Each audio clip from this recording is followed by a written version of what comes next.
This week on Jared Scott Outdoors, we're heading out to Northern Idaho to ride the famous Hiawatha Bike Trail.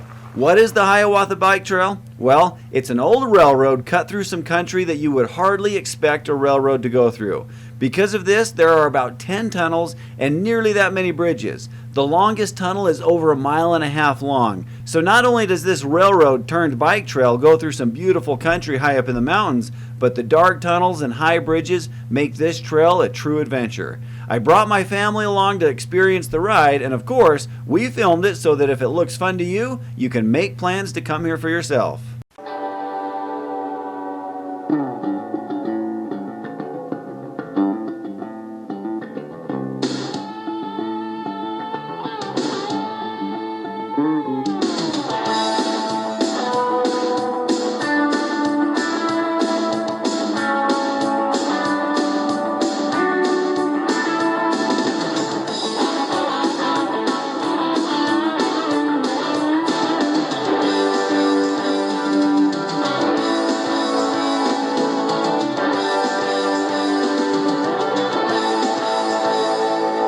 Welcome to Jared Scott Outdoors, your source in the field for local outdoor news. So of course, coming up to Northern Idaho meant we were going on a road trip. While you can rent bikes up here at the Hiawatha Trail, we chose to bring ours, and I'll tell you why later. With 8 of us planning on riding the trail, it meant we had to fill the truck to the brim with our bikes. We were also meeting my mother, as well as my brother Rick and his son Ian. Alright, so we're here at the bike trail, we're having lunch, we're at the top. First of all, you got to make sure to get tickets, and you go to Lookout Pass to do that. Get your tickets, you'll come here and you'll find out if you wanted to come to the mountains to be by yourself, you're in the wrong place. There's got to be 200 vehicles here, and then all the people that came. So it's obviously a popular trail. There's probably going to be a handful of people. Hopefully the views and the experience is worth it. We're going to have lunch and get our bikes and get started, but it should be fun. We'll show you all about it. With lunch eaten and the last of the bike adjustments made, we headed on up to the start of the trail. It's recommended to come early in the day to avoid the crowds a little bit. We failed to follow that advice, and so even though it was a weekday, there were plenty of people. However, we would find that when you spread this many people out over 15 miles, it wasn't that bad. Before they actually let you on the trail, there's someone there to make sure you purchase the required passes and also to make sure you know the few rules of the trail and precautions to be aware of. Then we were off and it was time to see what this was all about. First off, the biggest tunnel of the entire ride. Well, we just got to the mouth of the first tunnel here, and you can tell it's going to be freezing in there. Just right now, all the air coming out of it, it's super cold, so wish I would have at least brought pants, let alone a jacket. Now this tunnel is the long one. It's, I think, about 1.7 miles long, so a very long tunnel. It'll be interesting to see how this goes for everybody. What we've read on the reviews for those that rent bikes up here, the lights that come with the bikes, they have a ton of them that are really, really dim. And so we all brought our own lights. I mean, we have our own bikes anyways, but you really want to make sure you have a light source, a good one, because 1.5 miles just piggybacking with somebody else, you can imagine how miserable that would be. So anyways, we're going to head on in, see what it's like, and then we'll get started and do all the rest. And in the end, we'll have to actually come back through this again. But anyways, it should be interesting.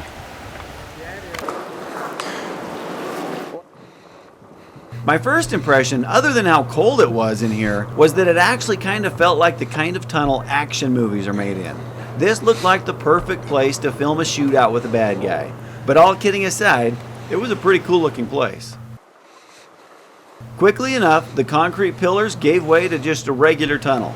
On either side of the tunnel is a gutter to help run the water out. This is because there's water dripping off the ceiling and running down the walls the entire way. And so you'd actually be surprised at how much water is running down these gutters. 1.7 miles is actually a pretty good distance, especially in a tunnel. But as long as you have a good light, it's actually not that bad. When other riders come the opposite direction, they're easily seen as well, as long as they have lights. Funny enough, even though we were told before going in to remember to take off sunglasses, we had a few in our group that struggled at first with lights that seemed not to be working, only to find that they were indeed wearing their sunglasses. If you read the reviews, it's in this tunnel that a lot of people have some horror stories of running into others because they didn't have good enough lights, or other people didn't have good enough lights. It's muddy with all this water, and so it's getting your backside wet, your feet wet. So this is the spot to be prepared for sure. But it is pretty cool. Now, I said we were going to Northern Idaho to ride this Hiawatha bike trail, and indeed we were. However, the start of this trail is actually in Montana, and the border between Montana and Idaho is right in the middle of this big tunnel. So you go in Montana and come out in Idaho. Eventually, a light appeared in the distance, and so we assumed the exit wasn't too far off. But surprisingly, it still took a long time to get there. The last part of the tunnel must have been very straight, allowing us to see the exit a long ways off. But of course, we got there, and upon exiting, we found lots of bikers.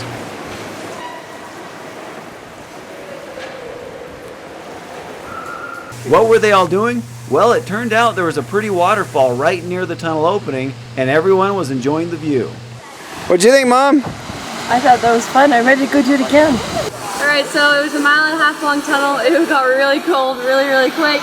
There was a thermostat in there, I think it said 50 degrees, so it was pretty cold. But as soon as we got out, there was pretty waterfall behind us, and we could just enjoy the sights. It was really cool. After our family all regrouped from getting spread out in the tunnel and got our fill of the waterfall, we started off down the trail once more. You might think that it looks more like a road. That's because it is. At this point, the trail and road share the same space. There's a mile or two where you bike down the road, so of course you have to watch out for vehicles and especially buses.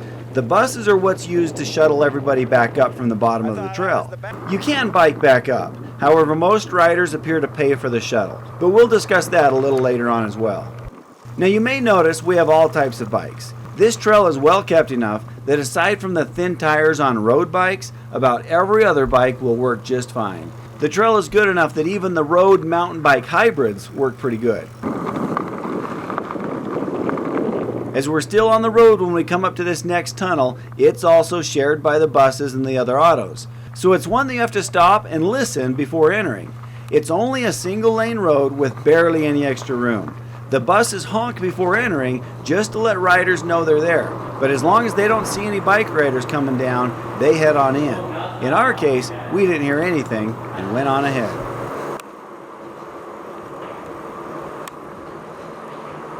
Alright, so let's talk about the bikes.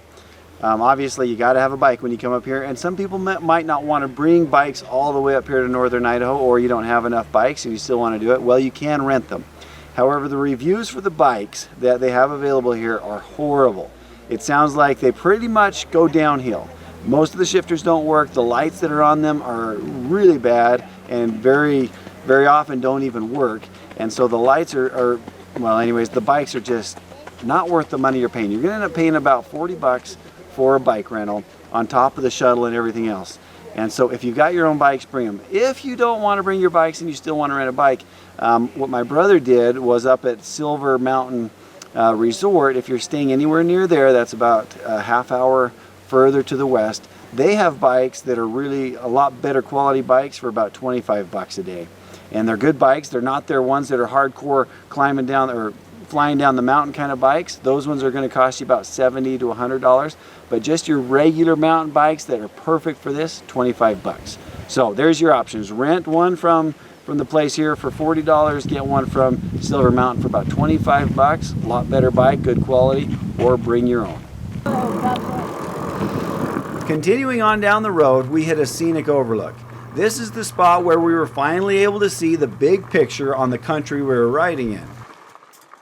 Talk about huge country and gorgeous mountains. Well below us, we could even see the road we'd come back up later.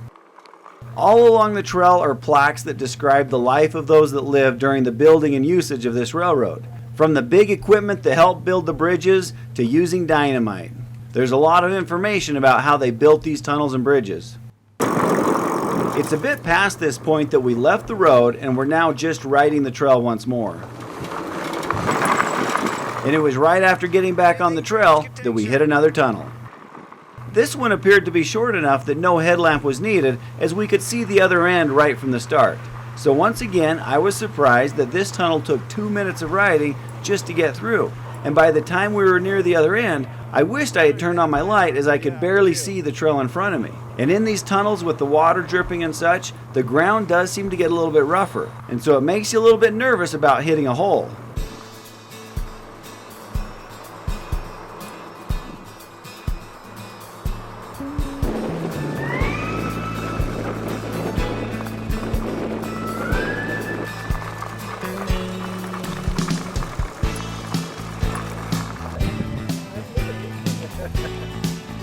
At the next vantage point, way off below us, we could see just one of the giant trestle bridges. We'd be crossing that bridge and many others, so it was exciting to see how big they really were. So far we've gone a few miles and a few tunnels. We can see one of the big trestle bridges way down there. That looks like fun, but it's just very easy going. Easy road, all the bikes can handle it just fine. Beautiful stuff. I was actually surprised to find that we had our first trestle bridge crossing just around the corner. This wasn't one of the biggest trestle bridges we'd be crossing, but it was still fun and actually gave great views of the area. Real quick, let me show you just a little of the unique history out this way. As shown by one of the informative signs, this area was hit by the devastating fire of 1910. If you haven't read or heard about this fire, it's worth Googling. It burned around 3 million acres. I can't even imagine how big of an area that must have encompassed. Unfortunately, it burned all the big white pine in the area and was replaced with lodgepole pine. So in reality, the landscape right now is not quite as it appeared back in the day when this area was so active with miners and such, and they were building this railroad. We crossed one small bridge and then quickly hit another. This one was much bigger. If you just stick to the middle of the trail and cross, you really don't even grasp how high this bridge is. I'd recommend stopping, taking in the view, and take at least a little peek over the side. These bridges are so well built that you come over them, and even though you can see there's some depth below them and stuff, you ride over without any, I don't know, at least in my opinion, any fear of heights. I decided to get off and just look over the edge, and that's when, you know, my stomach sank a little bit. You come over here and it drops down at least a couple hundred feet, and you realize how high you are. And anyways, it's a little different when you get on the edge, but you know, if you are worried about heights, the roads are so well built and solid that you don't even think about it. You just kind of cruise over them, get off and look over the edge, and it might be a little different. But again, it's beautiful country. The weather just turned out to be amazing for us. No smoke in the air, which was kind of a concern because there was so much down south, but just neat country out here. Here you can see how tall we are, how high up we are, just looking down. Think of how tall these trees are, and you're 3 times that up here, so it's pretty cool to look down there and see how tall up you are. Now keep in mind, this is a 15-mile trail. Plan on about 2 hours to bike it down if you take a little time to enjoy the scenery.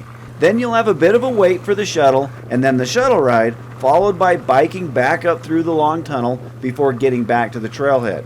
Why do I tell you that?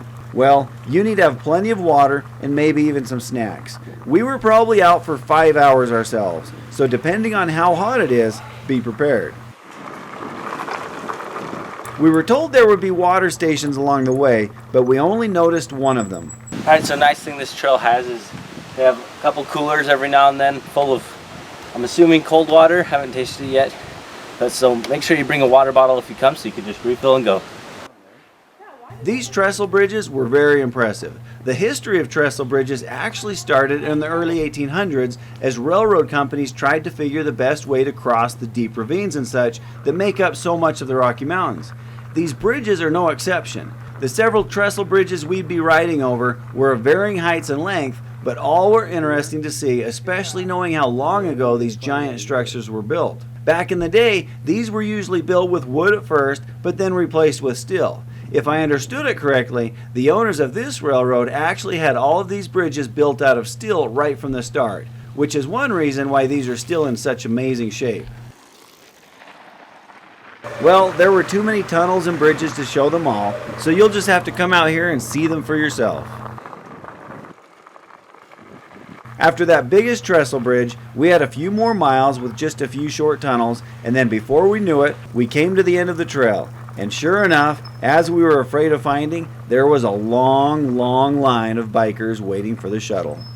There is a lot of people lined up here just waiting for the buses. So my brother went and talked to them, and there is a small bus showing up in about 15 minutes. That's only going to take about 24 people. And then another small bus coming after that gets another 24 people. And then a bigger bus after that we're hoping that we can fit on, because we're probably back there. The next big bus will be like 40 people. But either way, we're at least, I'm guessing, 45-minute wait right now, if we're lucky. There's just a lot of people here. So I would definitely say this would be a disappointment with the money that's spent on how much it costs for the shuttle ride and everything, that they're not doing this a little bit better here, because this is obviously the problem they have all the time with the reviews that we read. So we kind of knew going into this was the only option. But anyways, it is what it is. We had a fun time, and now we will deal with this. The wait ended up being over an hour, and I'll tell you what, as hot and dry as it was kind of miserable.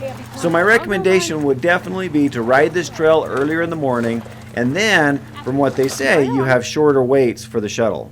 But we were able to get on, and then we had about a 20-minute shuttle ride back up to that big tunnel that we started the day with. All right, so we're kind of back to where we started here. We've got the waterfall, we've got the tunnel entrance or exit, depending which way you're going. This is the big long one at the beginning. And to finish it off on the shuttle, they drop you off down a little bit, and you've got to actually go back through the tunnel up to where we parked. And so all in all, would I come up here? You know, if you're up in Northern Idaho, for sure, this is worth doing. This is a fun experience. You're going to see some neat country, and it's just a nice, leisurely bike ride down. So you can completely just enjoy this if you want to do the downhill part of it. But anyways, it was fun. I think my family had fun. They're all gone and heading up towards the truck, going through the tunnel right now. And so I've got to put the camera away and go catch up with them. But tune in next week at the same time for another episode of Jared Scott Outdoors.